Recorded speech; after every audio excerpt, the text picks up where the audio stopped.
Sehebat apapun kamu, sehebat apapun perusahaan dan manajemenmu, kamu tidak akan pernah bisa membuat seluruh customermu, 100% customermu itu puas.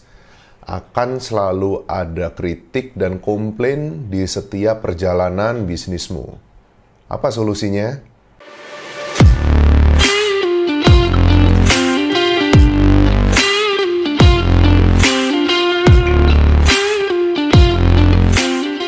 Halo, Assalamualaikum warahmatullahi wabarakatuh. Ketemu lagi dengan saya, Togu Siregar.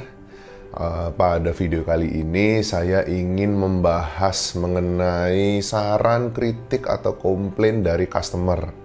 Ya, dimana yang namanya komplain ini, kita pasti akan sering mendapatkan komplain. Kita pasti pernah mendapatkan komplain di setiap bisnis yang kita jalankan. Kalau kita bicara kedai kopi atau kafe, sehebat apapun kedai kopi tersebut, sehebat apapun kafe tersebut, sebesar apapun, sekuat apapun manajemennya, yang namanya komplain dari customer itu pasti akan selalu ada. Tidak mungkin ada kedai kopi atau kafe ya yang zero komplain, sama sekali tidak ada komplain, 100% semuanya customer yang datang itu semuanya puas dengan produknya. Itu tidak mungkin. Ya, bahkan untuk kedai kopi atau kafe yang sudah ternama ya, yang udah besar, mungkin udah ada di seluruh dunia ya, itu juga pasti akan ada komplain setiap harinya. Mungkin nggak tiap hari ya, tapi yang namanya komplain itu pasti ada ya. Nah, yang terpenting adalah bagaimana cara menghadapi komplain tersebut. Oke, dari yang saya pelajari ya dari saya ngobrol ya sama teman-teman yang udah sukses, yang udah punya bisnis F&B-nya sudah besar ya, teman-teman bisnis yang lain yang entah dia berjualan produk retail ya. Saya sering berdiskusi dengan mereka ya, menanyakan perihal mengenai masalah komplain ya. Saya juga dulu pernah ikut seminar, tapi udah lama sih, ikut workshop ya, itu training gitu udah lama, mungkin tahun 2013 atau 2012. Itu salah satu materi yang dibahas yaitu mengenai handling customer ya, mengenai komplain. Jadi yang saya pelajari ada rasio, ada batas ambang akhir rasio komplain dari customer. Berapa? Nah, jadi gini, yang saya tahu adalah untuk kita mau berjualan produk ya, apapun itu ya, produk maupun jasa, rasio komplain maksimum itu yang saya pelajari dan yang saya tahu selama ini adalah sebesar 30%. Maksudnya apa? Jadi gini, misalnya kamu punya 10 pembeli gitu ya. Nah, jika yang komplain itu hanya 3 orang, tidak lebih ya, itu kamu masih dalam batas komplain yang wajar ya. Nah, di sini tapi kamu sudah berada di ambang akhir. Ketika tambah satu lagi aja, misalnya jadi 4 customer yang komplain, itu kamu sudah harus worry ya. Kamu sudah harus melakukan evaluasi, kamu harus melakukan perbaikan-perbaikan pada produk dan layanan yang kamu miliki. Sebagai contoh misalnya kedai kopi atau kafemu, pengunjungnya sehari rata-rata 50 orang misalnya ya. Nah, kalau dikali 30 hari kan sudah 1.500 orang. Nah, di situ kamu bisa lihat berapa banyak dari 1.500 orang itu yang komplain. Jika rasionya tidak melebihi 30% dari 1.500 ya, sebenarnya kamu masih dalam tahap wajar. Kenapa? Karena yang namanya kedai kopi atau kafe, kita bicara soal selera, soal rasa. Ya, lagi-lagi soal selera rasa ini memang sifatnya relatif ya. Ada yang suka kopinya seperti ini, ketika dikasih kopi yang dia sukanya kopi rasanya seperti A, ketika dia dikasih yang B dia akan komplain. Ada yang sukanya B, dia kasih A, itu dia juga akan komplain. Ya, jadi yang namanya kita di bisnis F&B ya, itu pasti akan ada yang namanya komplain, dan itu wajar. Ya, selama rasionya tidak melebihi 30%, sebenarnya kamu tidak perlu khawatir ya. Jadi kamu tetap terima, kamu tampung semua komplain itu sebagai bahan evaluasi produk dan layananmu ke depannya. Lalu, bagaimana dengan JPW sendiri? Ya, jadi kalau JPW kita nggak pakai batas 30% itu tadi. Kalau kita pakai batas itu 10%. Ya, jadi misalnya kita berjualan biji kopi gitu ya, yang beli dalam sebulan itu ada 100 orang. Kalau ada 10 orang saja yang komplain, ya itu berarti tandanya saya harus melakukan evaluasi terhadap produk dan layanan yang ada di JPW. Tujuan kita melakukan evaluasi adalah untuk memperbaiki produk dan kinerja pelayanan yang kita berikan kepada customer. Kita tahu bahwa komplain itu tidak akan pernah hilang sampai kapanpun, tapi setidaknya kita berusaha menekan rasio komplain itu setiap hari itu semakin kecil, ya, setiap bulan itu semakin kecil. Efeknya apa? Jika rasio komplainmu semakin kecil, ya otomatis semakin kecil rasio komplain, maka tingkat kepuasan customer pun akan semakin tinggi. Efeknya apa? Jika customermu semakin puas dengan produk dan layananmu, mereka tidak akan segan-segan untuk mempromosikan brandmu ke teman-teman atau keluarga mereka. Dan jangan pernah lupa bahwa promosi dari mulut ke mulut itu efeknya luar biasa. Dan itu adalah promosi yang paling ampuh. Oke, nah sekarang solusi dalam menghandling komplain ya. Cara dalam menghandling komplain itu seperti apa? Kalau yang JPW lakukan ya, pertama dari kita sebagai pemilik bisnis ya, dan kita juga harus bisa menanamkan kepada seluruh manajemen yang ada di bawahnya, kita semua harus ditanamkan mental senang dalam menerima saran ataupun kritik ya, atau komplain. Kita harus bisa menanamkan mereka bahwa yang namanya komplain, saran, atau kritik itu adalah harta berharga. Kenapa? Karena gini, perusahaan itu bisa berkembang, perusahaan itu bisa mengetahui apa yang harus diperbaiki dari produk dan layanannya, ya cuma satu cara, yaitu melalui saran, kritik, ataupun komplain itu tadi.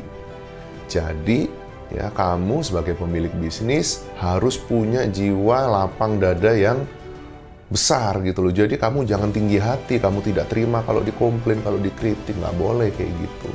Jadi kuncinya yang pertama adalah kita sebagai pemilik bisnis harus merubah dulu mindset kita.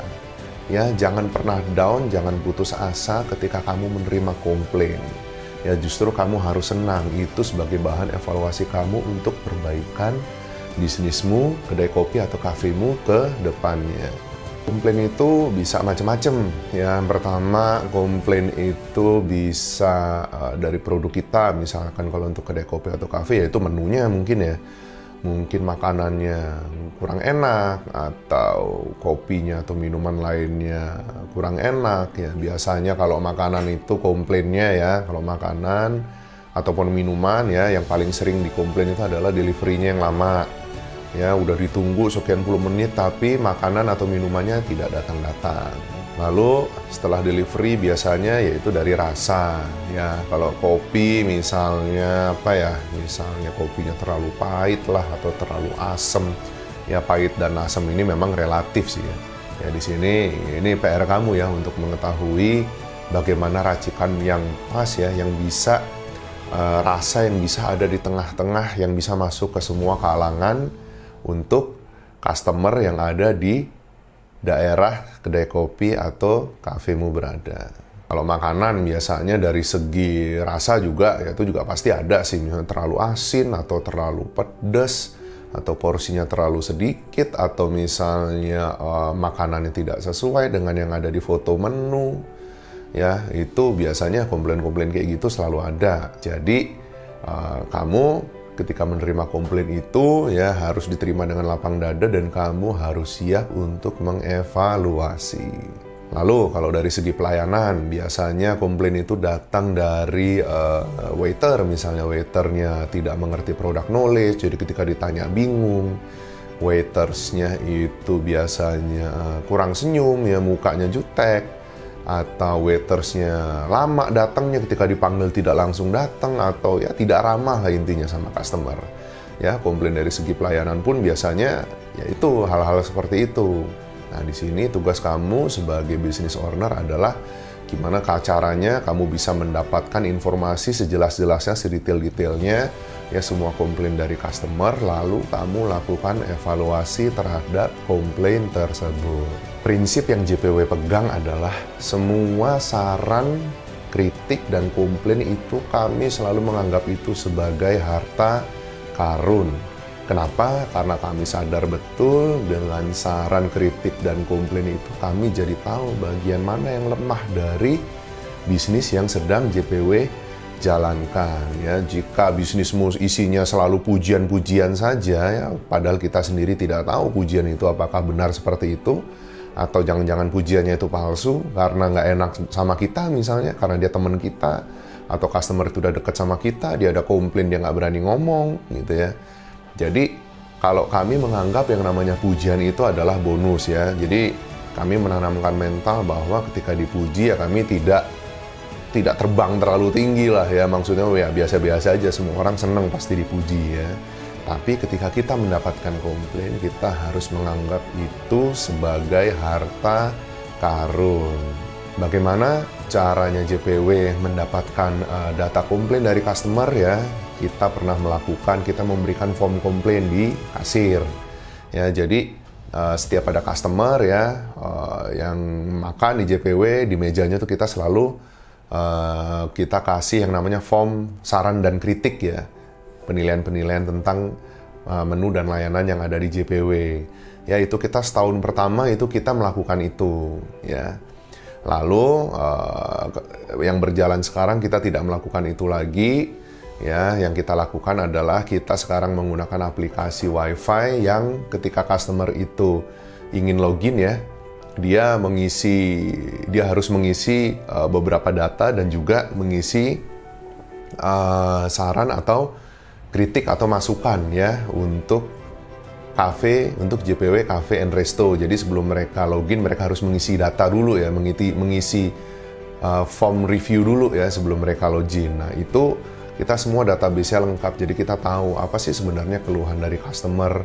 Ya kadang-kadang ada yang ngeluh misalnya wifi-nya nggak stabil lah, atau misalnya waiters-nya kurang ramah. Nah setiap ada komplain-komplain itu kita pasti tampung dan kita lakukan evaluasi. Ya, kita tidak pernah menunggu komplain harus numpuk dulu, harus banyak dulu, misalnya harus 30% dulu, harus 10%, harus 20%. Setiap ada komplain ya, entah itu baru satu atau dua komplain, itu kita pasti langsung tindak lanjuti. Nah, dalam menghandling komplain ini pun kamu juga harus bisa memilah-milah. Ya, kamu juga nanti pasti akan sering mendapatkan komplain-komplain yang sifatnya tuh nggak jelas. Jadi komplain-komplain ini yang apa ya, yang kritik yang tidak membangun tapi memang menjatuhkan tanpa alasan ya. Ya misalnya mereka mengisi di form review itu misalnya apalah, misalnya makanannya nggak enak ini gimana, mereka nggak jelas gitu ya. Terus atau komplain-komplain yang gimana ya, misalnya wifi mati gitu ya, kebetulan wifi-nya lagi mati lalu dia memberikan rating bintang 1, entah itu di Google, entah itu di mana ya, dimanapun lah gitu ya, di tempat-tempat review-review kuliner. Padahal cuma mati kan, kalau wifi mati itu kan kadang-kadang itu di luar kendali cafe ya, di luar kendali tempat ya, misalnya memang dari providernya yang mati. Nah, jadi kamu nanti akan banyak tuh menerima komplain-komplain yang sebenarnya itu ya nggak perlu ditanggepin banget lah, karena memang itu di luar kontrol kita ya. Jadi akan ada nanti komplain-komplain yang sifatnya seperti itu ya, yang sifatnya itu mungkin ya nggak jelas lah, ini komplainnya komplain kayak gimana sih. Misalnya komplain bintang 1, misalnya nasi gorengnya kurang pedes, nasi goreng kurang pedes aja ya, itu ternyata bisa jadi komplain gitu, dikasih bintang 1 misalnya. Kamu nggak perlu khawatir sebenarnya ya, yang namanya kayak gitu tuh pasti ada. Mau restoran sebesar apapun, kafe atau kedai kopi sebesar apapun, yang kayak gitu tuh pasti ada. Padahal kalau kita sebagai customer, kalau kurang pedes ya tinggal minta cabai tambahan, ya kan? Atau memang kalau nggak mau pedes tinggal bilang di awal saat order misalnya, kita nggak mau pedes gitu ya. Nah, jadi ada hal-hal atau komplain-komplain yang harus kamu pilih, yang harus kamu bisa pilih mana komplain yang memang perlu ditindaklanjuti dan mana komplain yang sifatnya ini komplain-komplain nggak jelas, udahlah biarin aja. Oke, jadi pesan saya, berbahagialah dengan saran, kritik, dan komplain, karena komplain, saran, dan kritik itulah yang akan membuat bisnismu menjadi besar. Jika kamu mau menghandling dan mau mengevaluasi semua komplain tersebut. Sebagai pemilik bisnis ya, kamu jangan gampang baper dengan komplain ya. Pokoknya terima aja dengan lapang dada. Ya, itu semua adalah bekalmu untuk evaluasi agar bisnismu semakin besar. Oke, mungkin itu dulu video untuk kali ini ya. Jika kamu merasa video ini bermanfaat, jangan lupa untuk mensupport channel ini dengan memberikan like dan subscribe. Support dari teman-teman semua itu sangat berarti buat kami agar kami bisa terus memberikan konten-konten baru, video-video baru yang lebih bermanfaat dan bisa menginspirasi teman-teman semua. Saya doakan semoga bisnis kopi, kedai kopi, atau kafe teman-teman semua semakin besar dan sukses. Oke, sampai ketemu lagi di video selanjutnya. Wassalamualaikum warahmatullahi wabarakatuh.